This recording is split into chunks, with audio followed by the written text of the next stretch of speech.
Hey everyone, this is Diamond Rivera, and you're here with another episode of the Live Discussions with Diamond podcast. And to everyone, happy holidays and an upcoming New Year's. And everyone, we're at the end of the month, December, second to last interview of 2021. And we're taking it all the way down to the Texas area, Brownsville to be exact. And we're talking to the director of the Brownsville Salsa Dance Academy. So we have here, let's get started, everyone. We are here representing Brownsville, Texas, the one and only Magaly Abigail Romero. Hey! Oh my God. Hey, Magali, I just want to say again, thank you. I know, of course, you're a busy woman and we have your time here. It's very precious, very valuable. But most of all, we thank you again for coming on to the podcast. Well, thank you for the invitation. I am kind of nervous about what the question all this, but I'm definitely excited to, talk about, the community and everything involving the dance in South Texas. So let's get this started. Absolutely. I mean, for me as well, as we talk privately, me being from New York and you being representing Texas, Brownville to be exact, Texas has been a part of my life for many years, traveling myself to Houston a lot, but also recently in the past few years to Dallas. And that's actually where we met, but kind of in passing. I think it was me more of not realizing I was filming a lot of you during the event. But I think it was kind of meant to be, as they say. Everything happens for a reason, and seeing you dancing with people like my boy Ricky, Jose Sarabia, and many others, you representing Brownsville to the fullest, but also realizing down the line how much of a rich history you have with dance. And it wasn't just a one time thing of coming to the Dallas Fest. Sure. Realizing too that you, as a studio owner, which we'll get into, is really something that's inspiring, especially just with everything we've been through these past 2 years. So, seeing the representation of women being dance directors is really Ooh. something I love seeing myself. But Magali, of course, we'll talk about the success currently that you have, and also a nice little announcement about what's happening in 2022.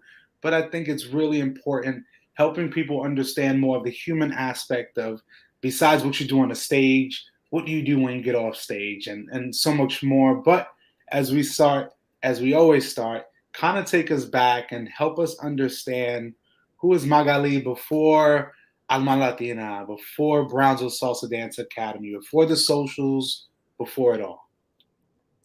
Wow. Okay. So that's going to be really hard to not involve dance because I actually was having this conversation with my mom Hmm. today.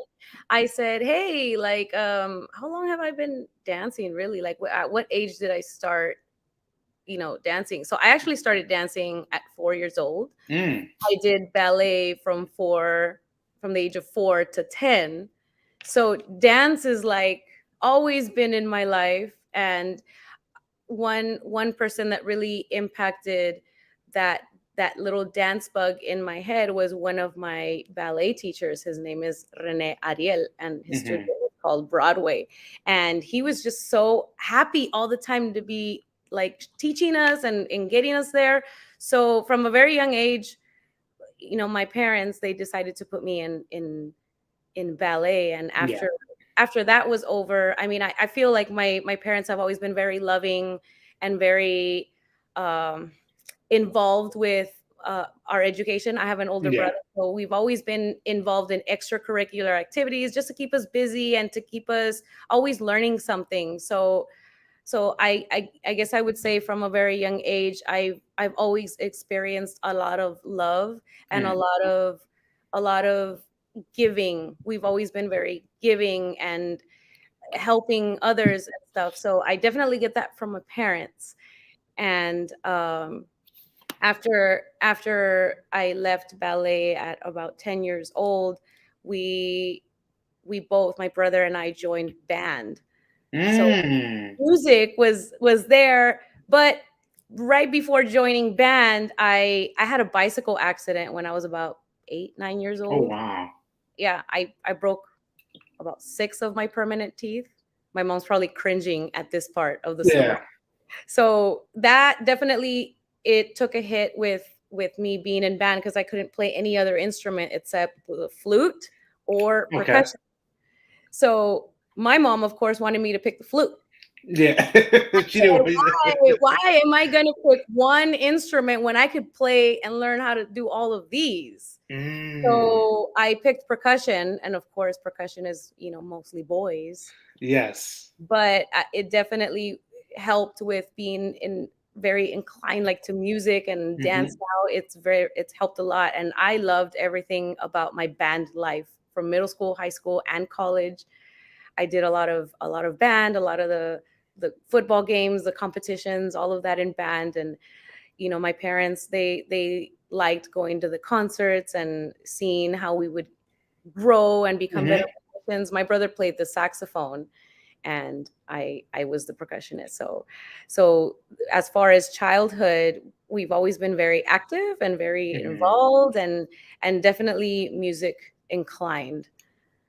Okay, that's interesting. So, a question I have, that you started talking about band, because for me as well, living on the East Coast, from our representation of understanding band, for what we see, maybe correct me if I'm wrong, but especially in the South, when it comes to the bands and when it comes to football, when it comes to sports, they're really put on another scale. So, kind of give me an understanding back in your days in high school, what was it like? Were those big, just big parades and bands of people playing music during half times? Was it kind of the typical things you see in movies? Well, I mean, I guess the first thing I think about is that movie Drumline. Oh my god. Yeah. Oh, definitely not like that. Yeah, okay. But the high school I went to, shout out to those instructors, those directors of my high school, because they did a really good job at training us and working with us to be really good musicians and to take Mm, pride in everything that we did. So my percussion director, Sam Rodriguez, shout out Rod if you watch this. So he really made that impact in my life to do anything related to music. mm, And I if it wasn't for maybe like my family or just thinking about life in general, I probably would have been maybe a music major or a music performer, yeah. percussion in somewhere. But the football games, I mean, from what I remember, the football team wasn't amazing. Oh, yeah. You always Was have that. amazing. I mean, sorry, any football players that might see this from that time, but it wasn't an amazing team. So Gotcha. people that would go, they would go and they would watch the band. Our band was really good. I love Yeah. I loved our band. Very clean, very great sounding musicians, and it was just something to look forward to. You definitely didn't want to miss halftime. If you wanted to go get a snack or something, you go during second quarter or third Wow. quarter or something. You don't miss the halftime show.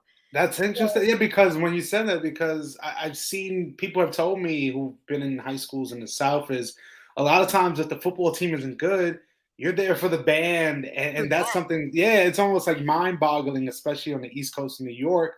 It would be the other way around, but that's really interesting to hear. So, of course, you now being a lot more musically inclined, but also learning ballet as you were younger. I've heard that from many dancers, of being trained in other styles beforehand, kind of stepping into this scene. So for you, you went through high school. When could you say was the first introduction really into kind of the salsa or bachata, or that type of dance world for you? That definitely was in college. Well, I mean, just like any other Latina, you grow up with quinceañeras and going to parties and weddings. So Yes. cumbia is engraved. You're born Boom. with Yes. that in your blood. So I used to love when my parents were introducing me to dancing, and my dad knows how to dance cumbia. Okay. My mom doesn't. So, Okay. when my dad would ask me to dance for the quinceañeras and stuff, I was always like, I would make that face like, oh my God, like he's teaching me how to dance. But they definitely don't know like salsa and bachata. So getting into college, of course, everybody wants to just experience new things and see Hmm. what they can learn. So I decided to take up mariachi, and I learned how to play guitar, and I sang a little in the mariachi. Don't ask me to sing something now. I'm not gonna ask you for your grito. You're not gonna give you that. So it was an interesting experience. And while I was in the mariachi, I met other music majors Hmm. in the university here in Brownsville, and I happened to meet my best friend now. One of my best friends, he was a music major at the time, and he his name is Michael, and he also has a drag name, Aeon Mavis York. Okay. So I met him because of all of the musicians and the mariachi, Hmm. the singing, all of that stuff. And he decided to invite me one day to go dancing. Yeah. And he loves dancing. Now, mind you, if you ask me, oh, well, does he dance? Well, no, he doesn't really dance salsa and bachata. Wow. So Doesn't. it's interesting now that he kind of took you into that. He has a beat. He's a great dancer. But if you ask him crossbody, inside turn, copa, all of that stuff, he Yeah. be like, okay, what, whatever. But he'll own it. He'll fake it Yeah. till Fake it till you you know. make it. So he invited me dancing one time to this place called City Carts, which Hmm. was the place to go on a Tuesday night in Brownsville. At the time, I was in college, but I didn't get that dorm leaving your hometown experience. Yeah. I was living with my parents, and of course, I Latina girl and the youngest sibling, I had a curfew. Oh man. Oh wow. So I did what everybody else would probably do. I said I was studying after classes, and I would go, and I didn't make it in time for the class because I had a 7 to 10 p.m. class at that time on Oh Tuesdays. wow. So afterwards, I would go to City Cards, and my friend Michael, he took me to City Cards for the first time and introduced me to some of the dancers who Hmm. also happened to be music majors that I was, singing with or going taking all of these classes with. So I got to see them in a different light. Hmm. See them as college students, but then you see them at a bar and they're all, dancing and Yeah. all this crazy stuff. And I'm like, wow, I thought I knew how to dance, Oh man. but I And don't. So Michael was definitely the reason that I mhm. started dancing and was exposed to dance, and I just wanted more after that. But of course, got that curfew, and I definitely I got in trouble a lot for being late in the curfew, but but but I wasn't doing anything bad. I was Exactly. in a safe place because Okay. everybody was very respectful, and the dancers that I met there they were all very nice and inviting, and they were okay. She doesn't know how to dance, it's okay, come dance. Yeah. So he definitely was that person for me that I will always be thankful for. And he was actually my roommate for quite some time, and during the pandemic, and he's always somebody I talk to almost on a daily basis. So when I was thinking about my dance journey, I thought, wow, Yeah. it's definitely nice when coming up to this interview, thinking about how it all started. So Yeah. And I mean, it's kind of taking that kind of deep breath and realizing everything that's put you in the position you are in now. And I have to here give a big shout out to Courtney Matthews showing some love right now. She's all the way down there as well. We have somebody here. We're gonna figure it out, saying how proud they are of you. I mean, the love is showing right now. But for me, Magali, it's I love to see kind of that order, that chronological timeline of how things are starting. And like you said, you kind of diving back into memory lane, it gives you joy and gives you happiness. So can you remember who was your first, or what was that first official class like? Who was that? Do you remember your first teacher and that first class you stepped in a salsa or bachata class? well, I here in Brownsville, when I started dancing, there was no dance studio that was Mm, specifically for Latin dance, and the classes that one of the girls was teaching at the time, her name is Brenda. hmm. Shout out to Brenda. She would teach class, of course, at City Cards, and I wasn't able to go because I had class, and I would make it maybe for half an hour, and then I would go home, maybe push it to an hour. But I guess fast forwarding to after I was exposed to that community, Hmm. I didn't really start off in a class until maybe a year after that. But Hmm. I did meet some people, and they had this team named Scorpion Salsa, because at the time the university was called UTB TSC, Gotcha. university and the college together. And they had this team named Scorpion Salsa, and they asked me if I wanted to join the team. And of course, I didn't know how to dance. And everybody that would ask me to dance at City Carts, they were just being nice. I know, I Hey, know. I mean, they're not gonna be mean and be like, "Hey, we don't want to dance with you." Yeah, and I didn't have that culture of asking anyone to dance because I knew I didn't know how to dance. Honestly, I was just very grateful to be there because Hmm. I loved the energy of a live band, and then people just dancing for fun and Yeah, not being creepers and things like that. So yeah. I joined that team, and I would show up maybe like an hour early because the Ooh, so wait, we went from being late, a half hour late, to now being an hour early. I like that balance there. yeah, well, they would rehearse in one of the music buildings. Okay.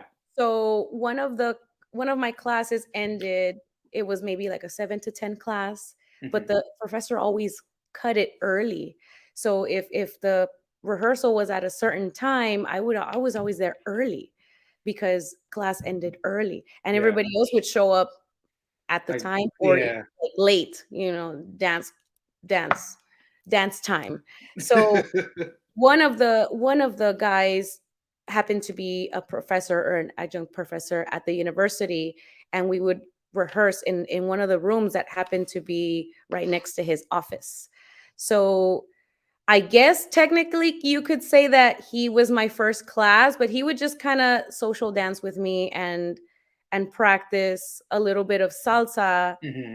before, but it's not really a class. It was Gotcha. just, showing me how to, you know, just go with the vibe. He actually ended up becoming my boyfriend a few months later, and Okay. he was the director of that team, and I had no idea. So it worked out. It worked out, and it was fun. And he was actually the reason I took my first class, because he took me to an Mm, event in McAllen. At the time, there was one called Heat Wave, gotcha. and they don't have it anymore. But Heat Wave, I was so grateful for, and I can tell you the three people I took those classes with, those workshops. Um, so I took my very first ladies class, and it was Salsa on Two Styling by Sandy De Lara. Oh, yes, the And amazing I Sandy will Lara. always remember her because I took that class and I was like, I had no idea really how to dance. I maybe Mm, had just a few months of just social dancing there on the dance floor because I never had the classes. But I took that class with Sandy, and I was just in awe with her, yes, I love Sandy. her styling, just her body movement, and even her curly wavy hair that I Yes, was like, "Girl, like you it's got it the all image. It's done." Yes. So after taking that class, I might even still have the video in one of my old phones or something. And I can almost remember exactly what she taught too. It was that much of a memorable moment. Mm, And after her class, I took another class with Roy Ruiz. Roy Ruiz was there, and I remember he had, his glasses, his short spiky hair, and yeah. I thought he was the best thing ever, just the way he moved so fluidly. And those two classes, I remember vividly, like if it happened yesterday, because Yeah. I had never had that formal instruction. And of course, there was Troy Anthony was there too, and I remember seeing him dancing, and I thought he was like all that and stuff. I still think you're all that, Troy. I still think you're all that. So that event was I guess, the first official dance classes Hmm. for salsa that I took, and before then the non-official classes Yeah, the non-official at the college, at the on college. that team. And even the people that were on that team, I thought they were the best dancers ever, and I still admire them, and I consider them like my salsa dads and moms, because I would watch them style and just social dance, and I just wanted to enjoy Hmm. dancing the way that I would be watching them, and they were smiling and they would go ooh ah, like, Yeah. it was so cool what you did. So those people taught me the aspect of social dancing and just kind of going with the flow. And I Hmm. think what helped me when I was on that team was my music background. Yes. They would just give me the numbers 1 and 5, 1 and 5, and I'm like, Yeah. okay, so by 1 I step here, and then by 5 I should be here. Okay, whatever. What is that move called? And I would always listen to them saying crossbody or inside turn and things like that, copa, and I'm like, okay, I guess that's a copa. I guess that's a Yeah. copa, you know? And since they put me on that team, about 2 months later, they had me performing at this festival called the Latin Jazz Festival here in Brownsville, which is a huge deal celebrating music and all of that. So I was kind of thrown into the deep end without official classes. But Mm. I mean, I didn't completely burn it down to the ground. So I think I think you did a good job, but also it was something you said earlier was the understanding of your musical background, and that helps a lot of dancers I know, especially ones that have been trained in different instruments. But learning musicality, learning technique, learning timing seems to come a lot easier to people that have kind of that musicality background. So for that's, yeah, because I think the biggest thing too, a lot of beginners get very flustered with counts and numbers. Sometimes it can be very confusing.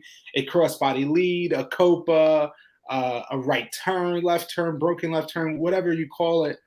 Many people just get flustered their first classes in. So sometimes that can be kind of the push away for them moment of, oh, this is getting a little too complex for me. But seeing that you kind of took it head on and seeing where you are now, I mean, again, everything happens for a reason. So now, kind of fast forwarding, and when was that moment that you actually really joined your first dance team? Of course, you were in the one in college, but kind of getting your little your foot into the door of heading into your first kind of dance event, meeting oh people man. like Roy, Troy, and Sandy. Well, how was that transition like to your first official like dance team? Well, after Heat Wave, I thought that was the best experience ever. I didn't know there was teams, but I did see shows. I know Vladimir from Monterrey was there, and he performed as well. And I had no idea that teams existed, or that this whole monster world of the dance existed. So I was just like getting my feet wet and getting exposed to it. And after that, well, my boyfriend and I, of course, like we broke up, you know, Mhm. and my dad was sick also at the time. So I took about a year, maybe a little bit less than a year break Mhm. from the dance scene. I wasn't doing any dancing. I was heartbroken. Yeah. Never, but I definitely was very grateful to have been exposed to it. And I think everybody knows this, that once if you leave the scene, you're gonna come back. It doesn't Yeah. matter how much it doesn't matter how much time goes by, you're always gonna come back. And that's exactly what I did. I got the itch to start dancing again. So there is this famous club in McAllen called Havana, Mm. and that's where all the dancers from the RGB go. That's like our salsa home. So Yeah. I started going there every Friday and Saturday. So it from Brownsville to McAllen is about an hour drive. So Okay. I would go Friday and Saturday, and sometimes even on Wednesdays, because they would have salsa night on Wednesdays. And I just all the dancing I didn't do for that year, less than a year, I was doing it every single weekend. And I met some of my closest salsa friends from McAllen there. And then I just started looking up dance on Facebook. I was Mm. bored one weekend. I didn't go dancing, and I just started looking on Facebook and the marketplace and all of that. And I just happened to run across some random guy's post, and he was posting about looking for classes. No, a girl. It was a girl's post, and she was looking something about classes and dance and things like that. Mm. And somebody, I of course, like I was just being nosy. I was reading the comments. I was reading the comments, and I saw Oh man. somebody tagged this girl named Monica. Mm. Look up Monica Lucio. She has like an awesome ladies team or something like that. So I was being very nosy and I clicked on Monica's profile. I had no idea who this girl was. I clicked on her profile and I messaged her and I said, "Hey, my name is Magali. Yeah. Saw that somebody tagged you and I saw that you have some dance team or something like that in Brownsville. Is there like a requirement, things like that to join?" And I thank her 100% because she was the first ladies team that I joined, and she welcomed me with open arms and she kind of became my salsa mom. So Mm. she said, "Can you come to practice tomorrow?" or something like that. And The first test. the next day I was in somebody's garage that they had turned into a studio, and there Okay. was, three other girls there, and they were working on a routine, a cha-cha routine that I thought was the best thing ever. And about a few weeks later, they were taking me with them to the Texas Salsa Congress.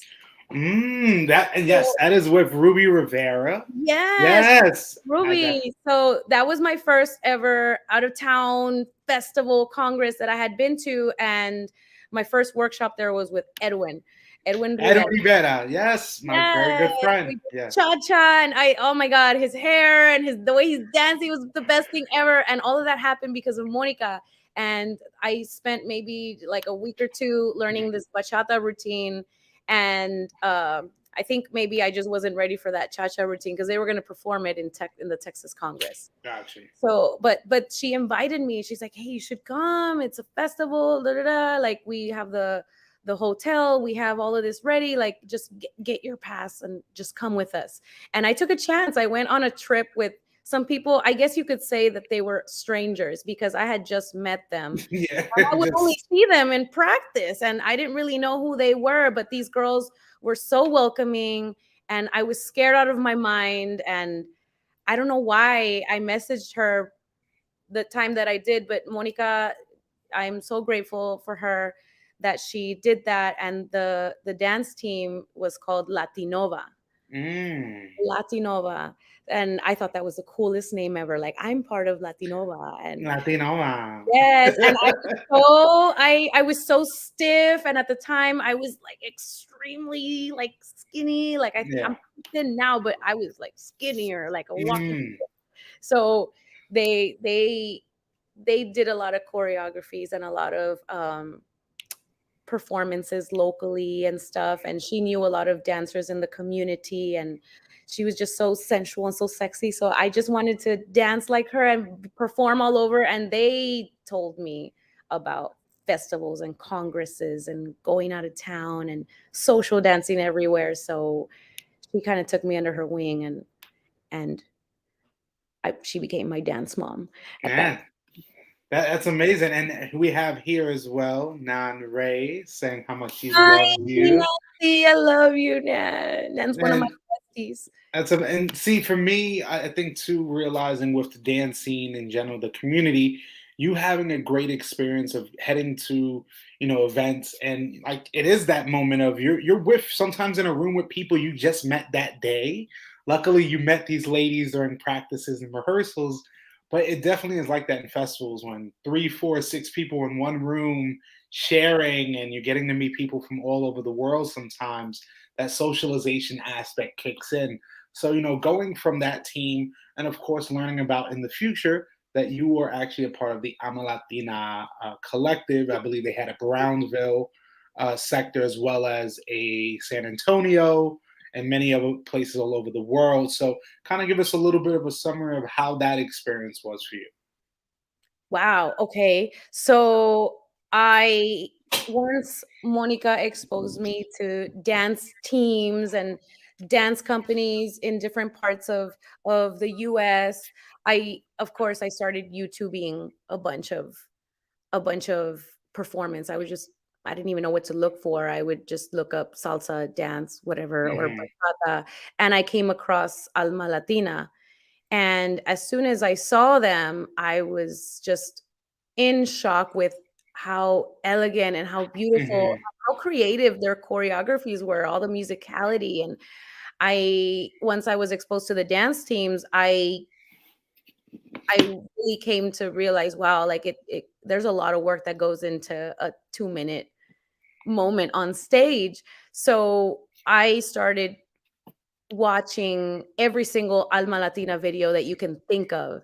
Everything, every single video out there on YouTube by Alma Latina, and even one of my favorite choreographies is not even on YouTube, and I had the website. Mm.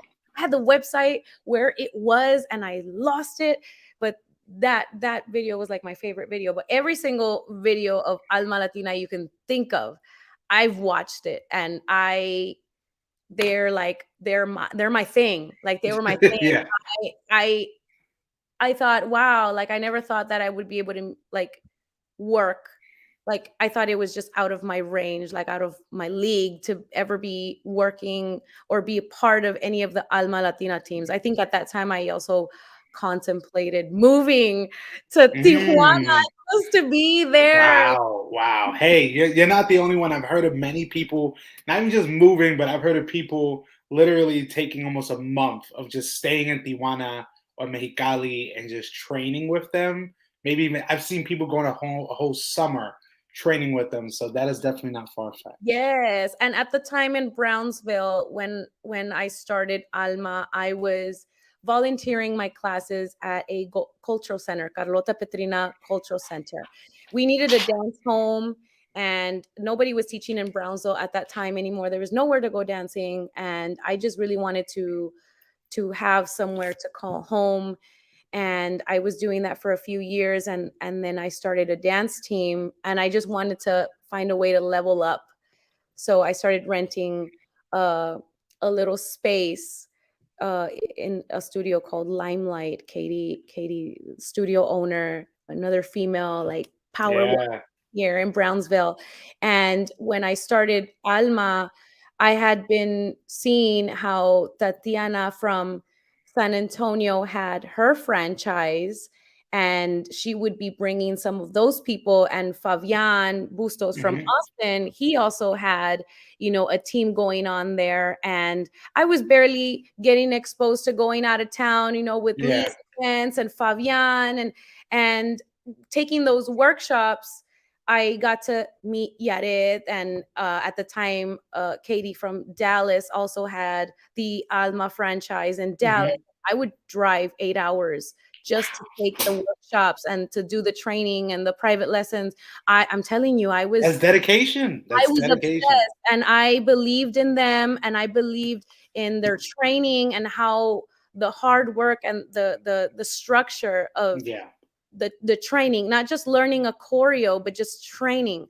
So after Tatiana brought them for one event, she brought Yared for one event, and I of course I let Yared know, like, oh my god, like I would love to have something there. I just don't know if I'm good enough. At that time I was dancing maybe just like a few years already. You Yeah. know, I just didn't feel like I was that qualified Hmm. for that kind of team. But Yaret, she encouraged me, and I also talked to Gabi, and Gabi encouraged me. And I think as dancers, they don't know you, they're not your friends, but they definitely see potential in dancers, and they're very supportive and stuff. So Yaret was encouraging me that last time she was in San Antonio, and I decided, I was with my cousin at the time. She had gone with me, and she said, just do it, like you got people here that'll support you. And Yeah. Yaret, she said she was going to support you, like, do it. There's a lot of girls that would probably join and follow you and all that. Mhm. So I just did it. I just There you go. I mean, hey, it I'm sometimes it takes that moment. Sometimes it takes also, like you said, your cousin to kind of push you in that direction. Because think about it, if you didn't do it, what position would you be in now? Maybe life would be a lot different. But seeing that you've been able to go from the person who's just getting into the introduction of it, maybe in college, then your friend Michael helping you kind of get into the scene, not knowingly this would actually become a profession of yours, to you then training with Alma, working with Alma, having your own franchise and performing as I'm a Latina. I've seen a lot of your performances and I've loved it. And honestly, for me, Alma, and I will continue to say I'm a Latina, is one of my top three favorite dance companies Love 'em. I love all 'em. time, all time. It will never change. So now I think it helps us transition into understanding of from the past of even you learning ballet. So fast forwarding, after your trainings, of course, with Alma, the for me, which I really love hearing is you being a business owner. You now having your own academy, the Brownsville Salsa Dance Academy. So this is really something I wanted to touch on before we get into our last segment called the randoms was, you now becoming a dance director in your town, in your city. Tell me or give me an understanding of what that feels like. What is that experience like for you? Wow. Okay, so I'll I'll kind of I guess I'll go ahead and say this because a lot of people don't know this Hmm. about the studio and stuff. So, Brownsville Salsa was actually an accident. Okay. I had no intentions ever of opening a dance studio or like Mhm. owning a business because I really respect the art of teaching because not Mm. everybody can teach you something. Thank you. That is true. And I am not a dance major. I didn't major in dance in college. I'm actually a pre-K teacher. Like I'm a preschool teacher. Yes, amazing at that, and you have some amazing visuals you show us of your kids, and I love it. And I love my job, but with that, I respect anybody who has ever been a dance instructor, from Mm, Gabby to Troy to all of this. And the Latin dancing doesn't have that enough credit, or you need to really respect that aspect of teaching. So my mhm, my ultimate goal when I started teaching in Brownsville was, let me teach a couple classes here and there in a restaurant, and then maybe I can form a team like Monica had, because Monica ended up getting married. She had a baby and she moved to San Antonio. She left. mm. So so there was nothing in Brownsville, and Brenda, who was teaching dance when I started, she also got married. She had her kids, and family definitely does take priority because the salsa scene can be very consuming. Yeah, And it my can be. respects to them, I still reach out to them and say whenever you want to come back. Whenever you want to come back, don't hesitate. So my whole thing was I was in love with the whole performing. Mhm. So before Alma, I had a Casino Rueda team Okay. I formed, and they had a performance in our annual posadas that we do for the salseros. And Mhm. after a while in the scene, everybody kind of left. Everybody that was mentoring or teaching me at that time, everybody kind of left the scene. So Yeah. I kind of didn't want all of the traditions of the dance community here to go away. So I formed a team, and people wanted to join because I had been teaching classes at that cultural center.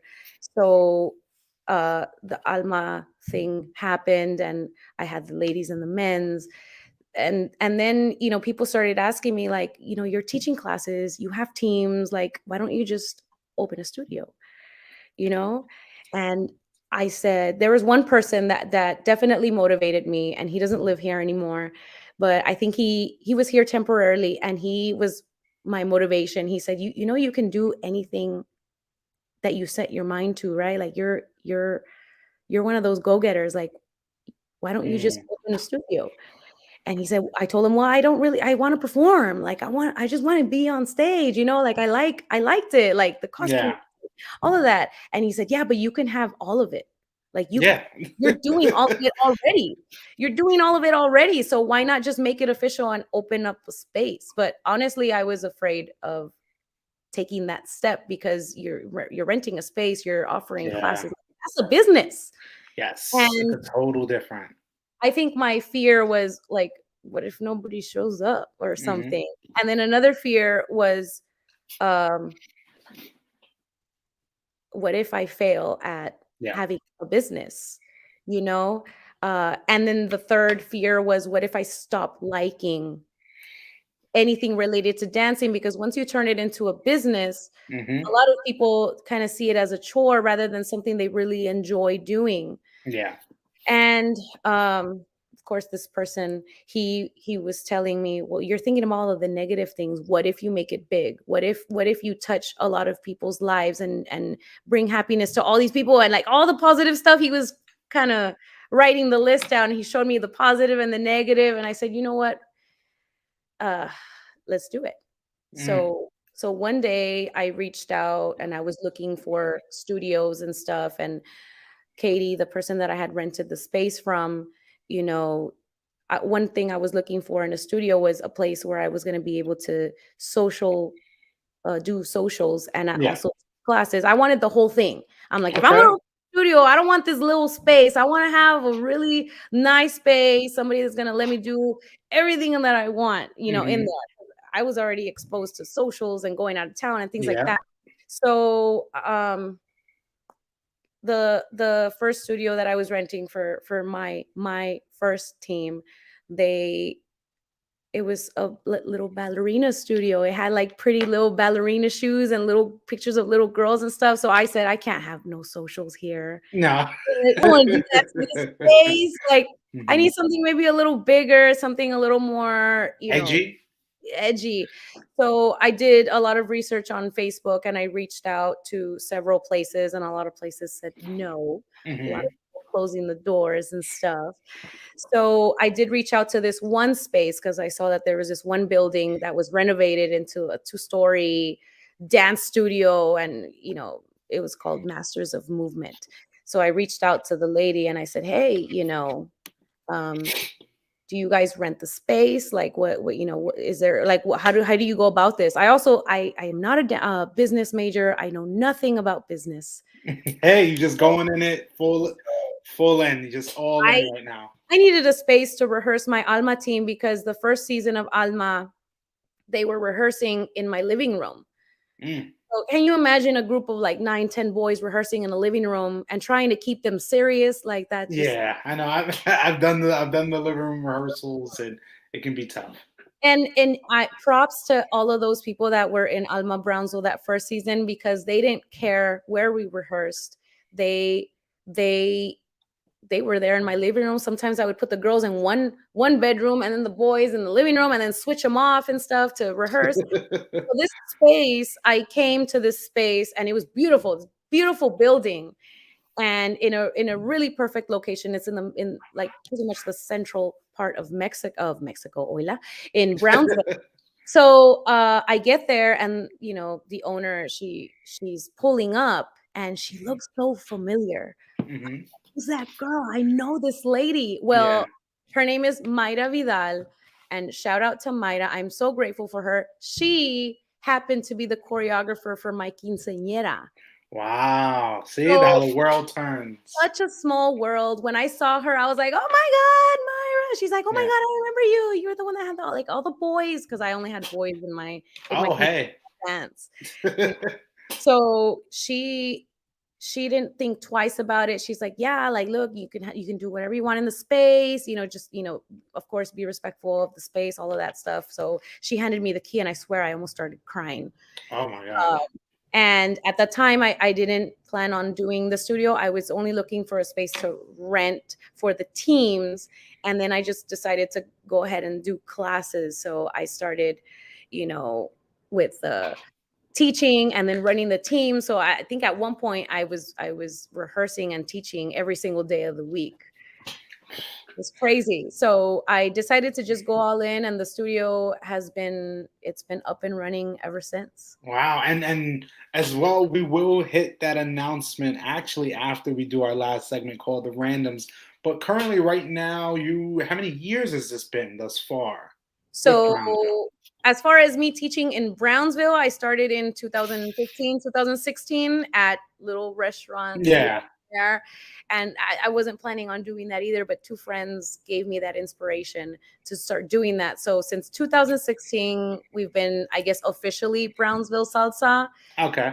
In the studio, it's going to be year 3 coming up in February. Mm. So 3 years officially as a studio, and since 2016 teaching in Brownsville.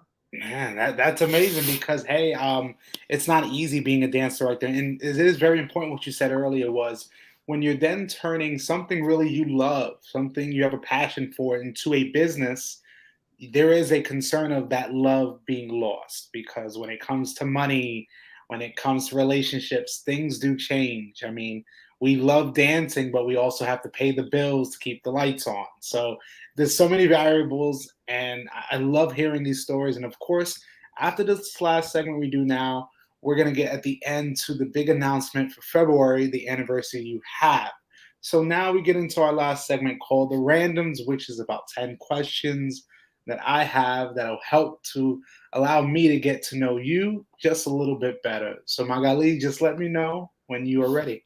I'm ready. Let's do this. All right, number one, if someone is coming to Brownsville, Texas, aka me, if I am coming to Brownsville, Texas, and I'm saying, Magaly, I need some good food, I need some good tacos, I need some good drinks, where are you taking me? Oh my God. Okay. Well, it depends. It depends on the type of person you are, because there's been all types of, people that I've brought in from out of town. And some are a little more bougie, and some are just like, give me the authentic I'm one homemade, authentic. I want the what the locals do. I want to do exactly what the locals do. Mr. Taco. Oh, Of okay. course, So you come to Brownsville, you gotta eat tacos, we're because not if you talking about Taco Bell. We're talking about Mr. Taco. Mr. Taco, like those tacos are amazing, the best ever. And I don't care what anybody says in Texas or anywhere else, we have the best Oop. tacos ever. Okay, all right. You heard it first here. Brownsville, Mr. Taco has the best tacos to date. All right, perfect. Next question. Because you are very musically inclined, let's take it to a music question. Who is one of your favorite musicians of all time? Favorite musician. Musician or even singers? As much as I idolize celebrity singers and musicians, there's this one professor at the university here that Hmm. every time I would hear him play, I would get goosebumps. Oh. And he's a pianist. His name is Dr. Andrade. And even the way he spoke, the way he walked, everything was just so like smooth. And when he would play piano, it was like he was caressing the Wow. piano. So when it comes to musicians, I loved listening to Dr. Andrade. And even though we don't speak anymore, my boyfriend in college, I thought he was one of the most amazing musicians ever. And when he would play piano, I would ask him, like, can you just play for me when he would practice, or can I go to your apartment when you practice? Because I loved listening to him play, and he was very um not, I guess, not hard on himself, but he was very like, I gotta practice, I gotta get this right. And he would pick the Mm, hardest pieces to learn, and you could hear the piano breathing. And so wow. like it's just, I think those two musicians, like, I always remember them playing. And anytime Dr. Andrade had a recital or some kind of Hmm. concert, I wanted to be there because I wanted to listen to him play. And since it's piano, it's not, it's just something to really sit down and enjoy, which is complete Hmm. opposite of the dancing. So those are the musicians that hands down, I love. Okay. All right. Awesome. All right. Number three. This is gonna go for a tech. This I call this a Texas question. Who's one of your favorite artists, dance artists from Texas? Dance artists from Texas. There's so many. I know. I have two. Hmm. Can I say two? Absolutely. know you said one, but It's I'm okay. We'll give you. a rule breaker. So the reason I love these people is because one, they've come to be really good friends of mine, and they've also been mentors in the dancing Mhm, community for me, and they were always my number one support system when I opened the studio and my dance team. So any question that I had at any time of the day, like, they were always there for me. So, and they've always had a lot of success, so I'm very grateful for them, and sometimes they would reach out to me without me messaging them, just to check up on me, yeah. see if I'm okay, and that I'm grateful for. So the first one, Lee Rios, Yes. Big like, shout out to Lee Rios. yes, Semenea, correct? Semenea. yes, Yes. lovely. And every time I would go to any one of his socials or events, people were so welcoming. And that's just a reflection of the type of person that he is as well. And he always, always offered his help with anything having to do with the studio, whether it's a question on, business or dancing or training, things like that. Like, Mhm, Lee is just like top notch person, mhm, dancer, director, everything in general. So I love Lee here in Texas. And also another one who I've become very close to as well, and just appreciate everything that he's done for me, is Fabian Bustos from Austin. So I started heading over there a lot for their socials and the workshops. And I mean, just dancing with Fabian Bustos is he's like butter. Like, he makes all the girls melt when you dance with him. I think every girl can, say that he's an amazing dancer. And after I did Alma and I did some training in Chicago as well, we became, very close, and training each other, and helping each other's communities. And I mean, him more than me, he's yeah. he's he's a badass, you know but he's definitely been very helpful when it comes to any business aspect in the growth of the studio and the community, everything, advising me when I'm stressed out. If at any time I feel like I just can't anymore, those two remind me of why I love dance. A big shout out to Lee Rios and Fabian Bustos. Yes, I All love right, next question. Let's do a softball one at you. What's your favorite color? teal, kind of like this. Okay. Okay. Actually, yeah, like a blue green. That's my favorite color all All time. right, perfect. All right, next question. This should be really simple. And it goes like this. You're going to fill in the blank. If Magaly is not dancing, she is doing blank. On the beach. Hey, I definitely don't blame you there. Who doesn't love the It's beach? like 15, 20 minutes tops from my house. So Oh, okay. I go there often, all the time, whether and I go dance on the beach, I go walk on the beach. So if I'm not dancing, I'm on the beach. Okay. All right. I love it. All right. We're going to take it back to the food question. If you could have one last meal right now, what would it be? Oh my God, all of my friends, like, I'm sure they're screaming this answer right now. Of course, like, I would eat tacos. I'm very simple when it comes. Okay. I'm very simple. It's very easy to please me with food. So you give me tacos. Me, hey, that's how I am too. I mean, and it's funny here, even Nan says she's eating tacos. Yes. So if I could have that one last meal, of course I would, tacos. It's just Hey, I love it. I love that answer. All right, next question here. We're gonna go back to dance, and maybe I might have known the answer, but we'll see.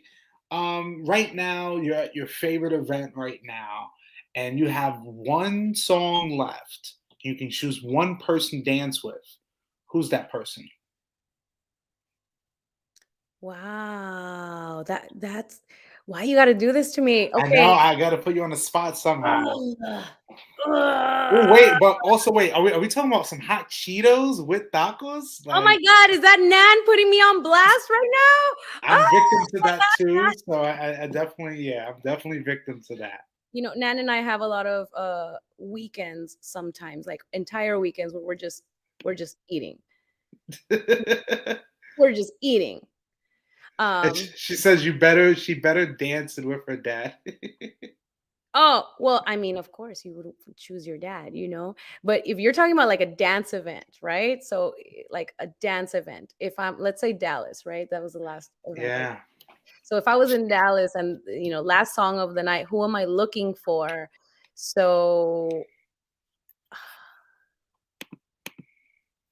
wow, that's a really hard question. I guess I would have to say Fabian.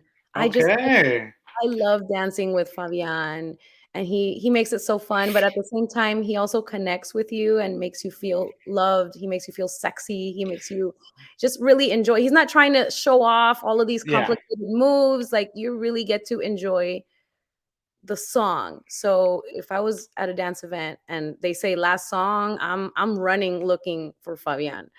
Okay. All right. I like that. All right. Next question. We're gonna go into dance, and now we're into the question I call a spicy one. So, if Magaly is on the dance floor with someone, and someone wants to approach her to dance with her, what is a huge pet peeve of yours when dancing with someone? Oh man, just one? I mean, there can be many, but what's the like the ultimate like? I gotta stop this dance right now. Okay, so right off the bat, even before they ask or before they're approaching me to dance, somebody who doesn't ask and just kind of grabs Oh, you just and yeah, drags yeah. you to the dance floor, like what am like I'm not I have a mind, like I can make my decisions, like you didn't even ask me if I want to dance with you. Yeah. And I've had people where they just kind of grab you like this and Oh, they wow. just start dragging you to the dance floor. And I definitely don't like that.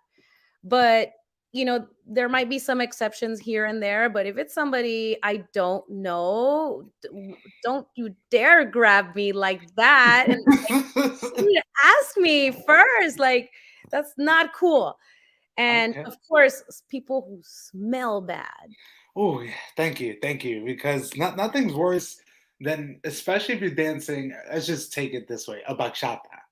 And some people like to get close knit. I get it, but hygiene is extremely important. I think male, female, whatever, because like for 3, 4 minutes, that person is just smelling, and it's just I've been through it. I've been through those situations of dancing with follows that just have that off day, off night, and hey, I think it'd make everything better if we all took care of ourselves, as our non says it's self care. Let's have some self care here. Yeah, and you know what? When I started dancing, they told me about this unwritten rule in the dance community that you are not allowed to say no.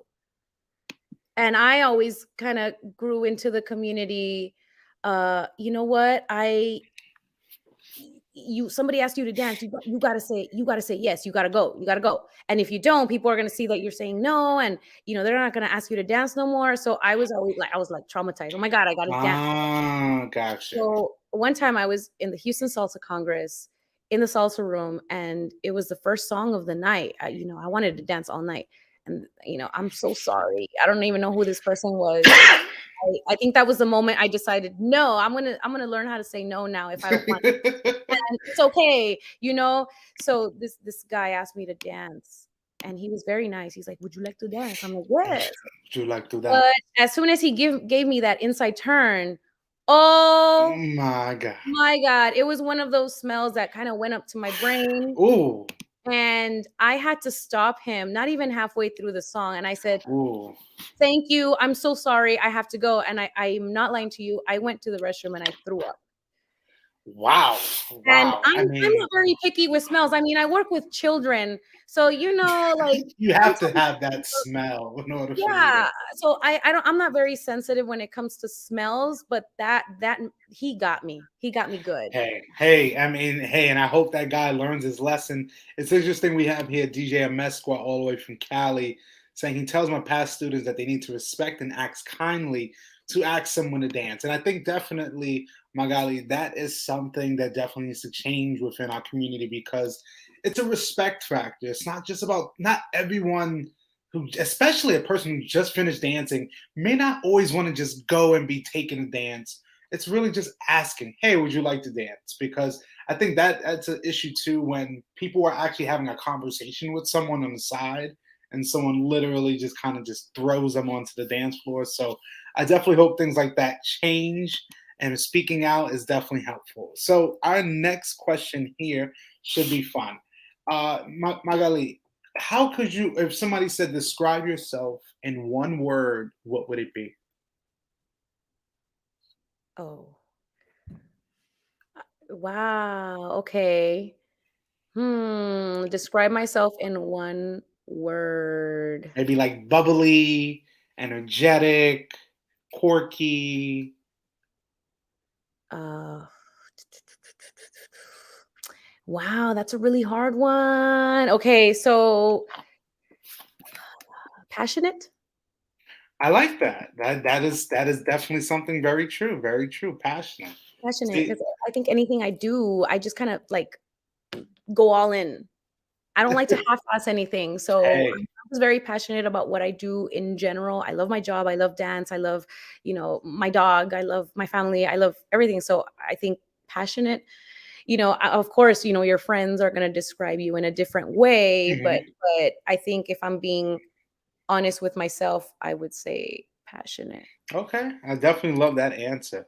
All right, next question. This is actually going to take it to, as you talked about your time currently as a preschool teacher.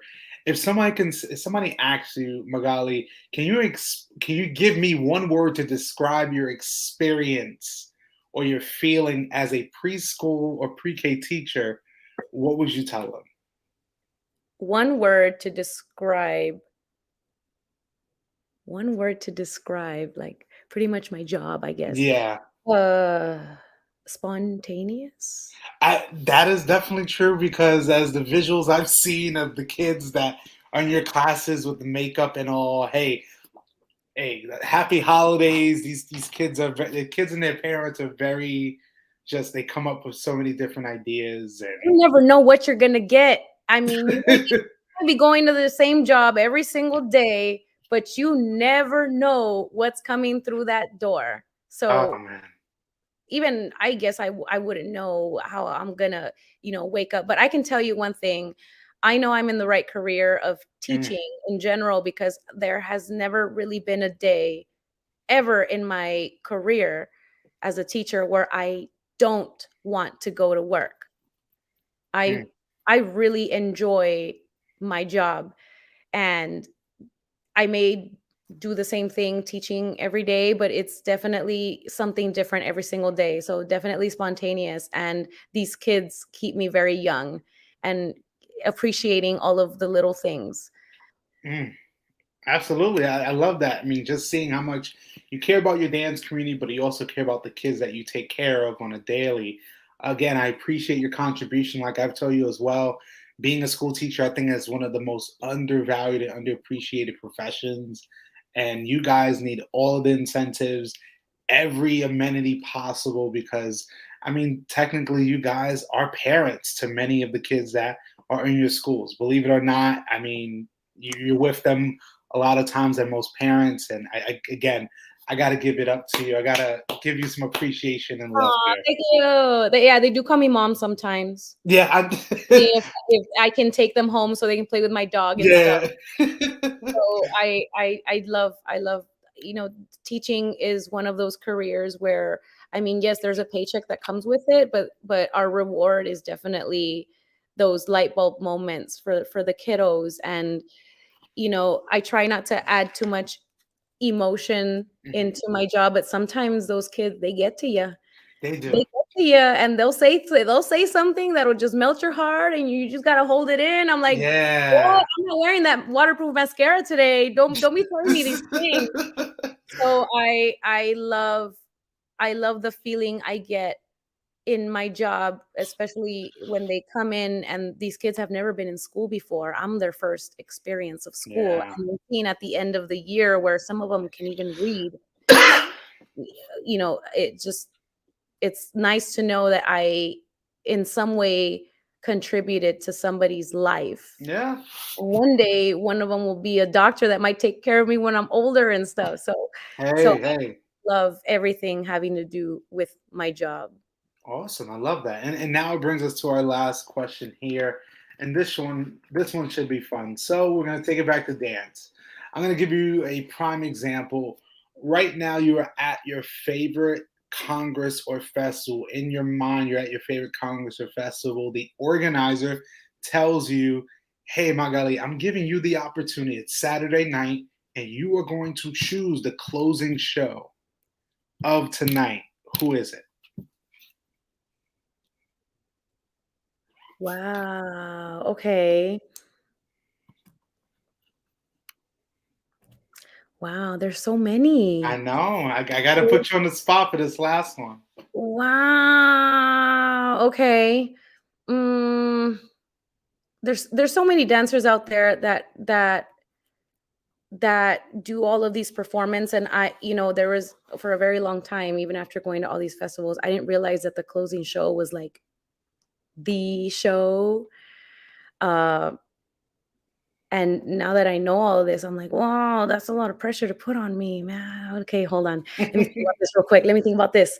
Um, as much as I would want to think and choose, an international Mhm. dancer, I don't think I would choose that. I would want to choose some, like, a student team, or a dare I say, my own beginner team, because I feel like these are the people that you want to expose them to as much of the festival as you can. Yes. And all of these people, all these artists and performers, they're there, they support the shows and all of that, they support each other, but very rarely do you see that student team maybe on a Saturday night.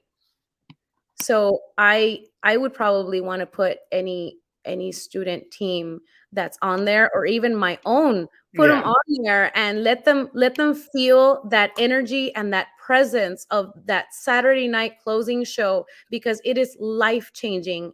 And you never know, maybe by putting a student team as a closing show, even if they mess up, you're going to get that clap from Yeah. people, because they're cheering them on, and it's about that support. So that is life changing, and you might even get people in that team afterwards wanting to open up their own studio afterwards, or Mhm. wanting to keep training with Alma, or Chicago, Miami, New York, because of that one performance.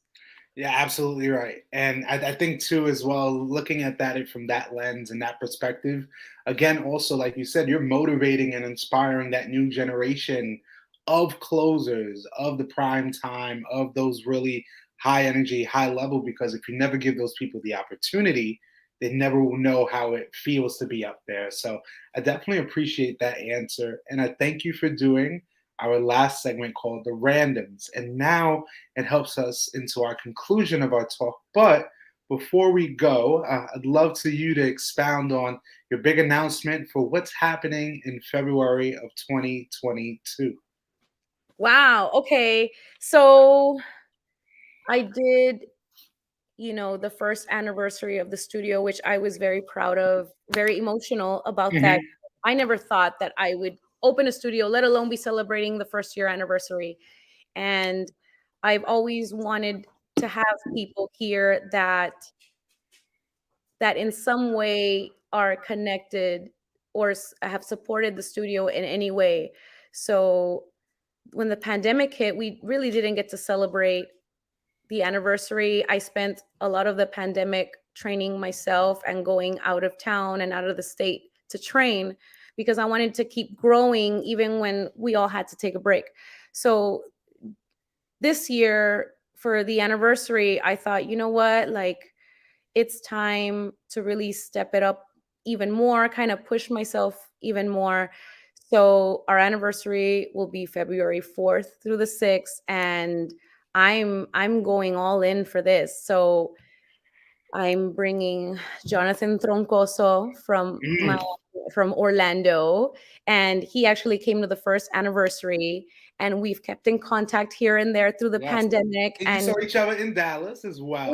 I saw him in Dallas, and I was like, "Oh my god, we were just." And in Dallas, I also had a Winnie the Pooh onesie that I was planning on wearing, and Oh, he had one, and I decided not to wear mine because I didn't want to get all sweaty and all that. And I should have worn it because we would have been yeah. twinsies. Jonathan, if you're hearing this, we would have been twins.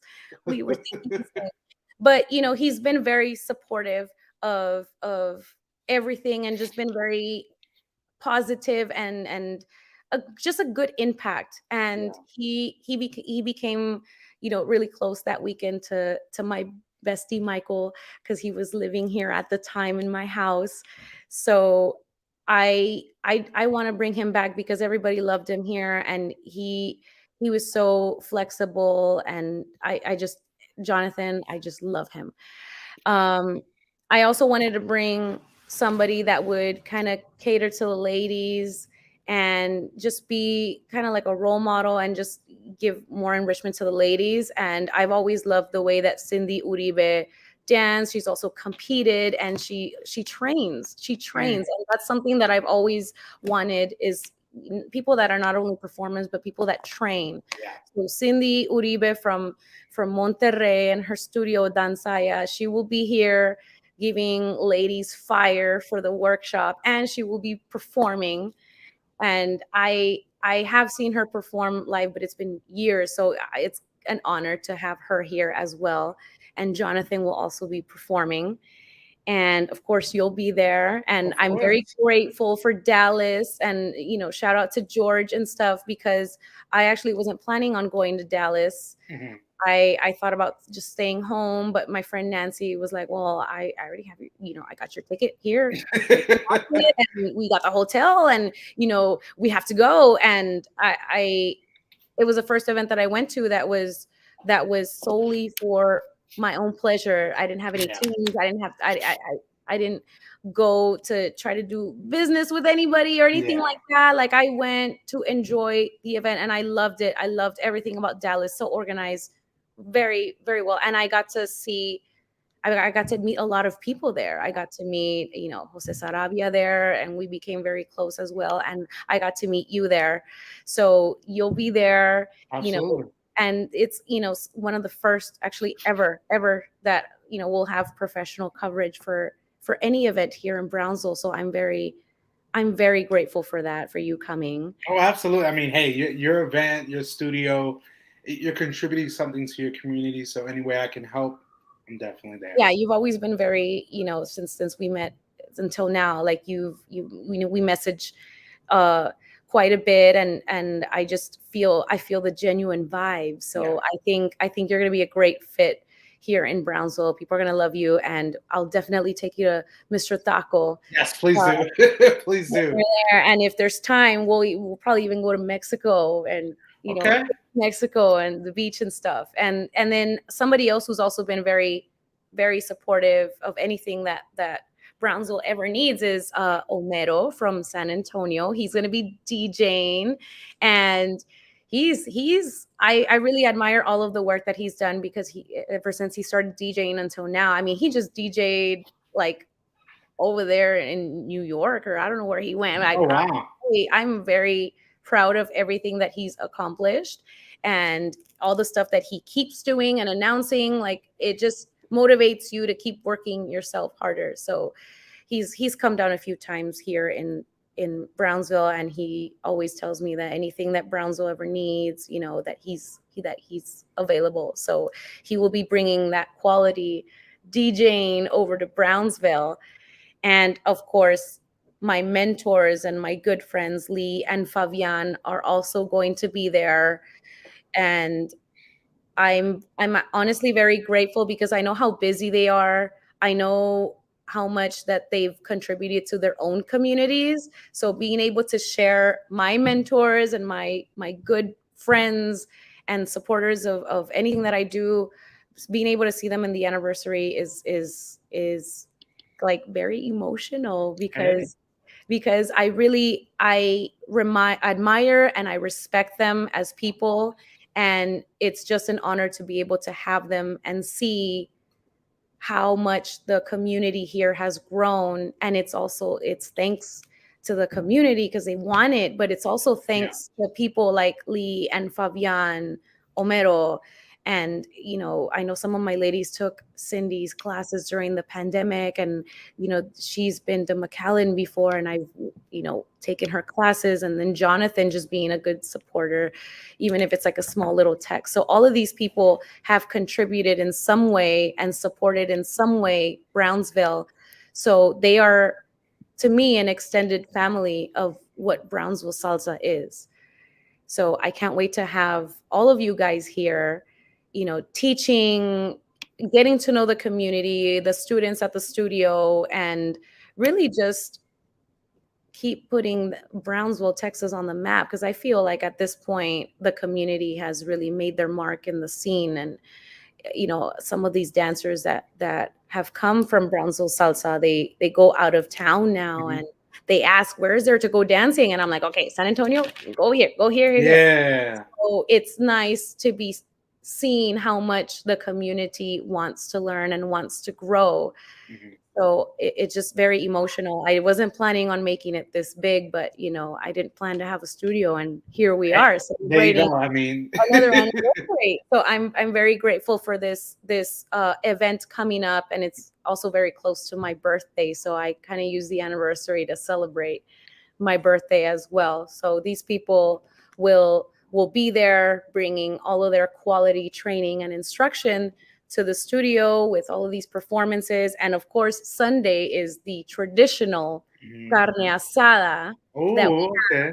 after a weekend of festivities. So, Sunday is usually the day where people drive home or go home. No, no, Yeah. no, no, no, no. You No, no, go no. home like Monday or something, because you can't miss that carne asada. Okay. So I mean, hey, you had me at hello, but for me as well, coming from New York, being able to capture and recap this upcoming anniversary is a blessing because for me, what I do as a filmmaker is really showcasing people, showing the world, and showing others what other places have to offer. Of course, we know what Houston has to offer, Dallas, San Antonio, but it's time that places like Brownsville have that representation. So, of course, any way that I can help the people that are attending with Fabian, Romero, Lee, and Jonathan, I know overall this event will go successfully. But also for me, having you on the platform tonight was really a pleasure because, of course, as we talked, that many people they get nervous. But for here, I really feel that this is a safe space for many of the artists and creatives like yourself and me and others that we can speak freely. We can be able to showcase our talents, talk about our experiences. And honestly, I think this first episode is really kind of a part one because, again, in just a few months, I'll be there and we're going to bring this platform to your event. And we're going to be interviewing people and showcasing what Brownsville has to offer, what the city has to offer, but what, again, thank you for your contribution to your community because you going from just a novice learner to now being a figure in your community that people respect and that you are bringing something to your community, and that is the love of dance. You have a safe space for them. And honestly, having you on tonight, it's amazing because just seeing, understanding your journey and how far you've come. I'm really happy to see what you have going on for the future. But before we go, if you have any last few words for myself and the audience. Wow, you're making me emotional here. I mean, even Nan says you have my 100% support. Keep growing and doing your thing. Love you. Oh, Nancy. So And also, Nancy is also like a co-organizer for the anniversary. So okay. I wouldn't be able to be, organizing and doing all of this if it wasn't for all of Nancy's help and support. So shout out to Nan Ray. Yes. And all of the videos, or probably most, if not all of the videos that I have, are probably all credit to Nancy. Mm, So she's awesome. She's a great supporter, a really good friend of mine too, and she loves my dog. yeah. But something something that I guess I would want to tell everybody is, I think when growing into the community, I was afraid a lot of what people would think about me, not only in any performance I have, but also like the way that I danced, or even the way that I looked, or even, the level of dancer I was, or who I am in the community. And I think when it comes to your dreams or the things that you want to do in the community, you have more support than you think you do. And it's time to really put that out there. So I think anybody in the dance community, if you ever need anything from me, I've always had a good experience coming in. And any new project that I've ever done, I've had so many great mentors and great experiences that I want people to know that if they ever need help or advice or support or anything in any way, that I am there. Or if they don't even live here, I probably know someone in your city that could help you or mentor you. Mhm. And don't be afraid to step onto the stage, or don't be afraid to go train and make a fool out of yourself, because you're gonna suck when you start. But it's okay. Like, laugh at yourself, because you can only get better. Mm, So take that step and do whatever it is that you've been wanting to do. If it's whether, and that kind of applies in the dance community or yeah. in general. So I think my last words are, I love my community. I love everywhere I go out of town. I think I consider every place like a home, because the dance community is so welcoming. So I've had all of these great experiences. I want people to experience all of the good that I was given. Yeah. So I am here for all of you. I'm only a phone call away, Facebook Yeah. Messenger. You don't bother me. It is never the wrong time. I will always be here to support. And my main purpose and goal now with dancing is, well, not only to perform, because that's is a goal of mine, but I think just seeing how much dance has impacted people, and how many people message you as a student, I mean, as a director or as an instructor, and they tell you how dance or going to classes has changed their lives. I That feeling is unforgettable and very rewarding, just Yeah. like my teaching career. So I just want to let people know that I'm here for you. I will support you in anything that is a new project in your life, and encourage you, and give you the blunt truth if you need to hear it as well. So go for it. Whatever it is that's on your mind and you haven't done, do it. Man, I love that. I love that send off, and honestly, Magali, I really appreciate you coming on. Again, besides appreciating all the contributions you've given to your dance community, appreciating you as a teacher, just as a person, because I think too with dance sometimes we get lost in just the hoopla, the performances, the costumes, the traveling, the rehearsals, and we don't take time to just understand how much we've sacrificed and put into all of this hard work that we see. But here at this platform, this is about giving that love, giving the flowers, giving the appreciation to artists like yourselves that continue to be support systems for your community. So again, I really thank you for coming on tonight. I think everyone that's tuned in, that will be tuning in, this episode will be on Spotify upcoming. This is episode 174 of the Live Discussions with Diamond podcast. I'm Diamond Rivera alongside Magaly Abigail Rivera, representing Brownsville Salsa Dance Academy. And thank you everyone for tuning in. It's been a great night. Everyone stay safe. We'll see you soon, and get ready for the Brownsville Salsa Dance Academy anniversary, February 4th through the 6th, 2022. I will see you there. Everyone have a great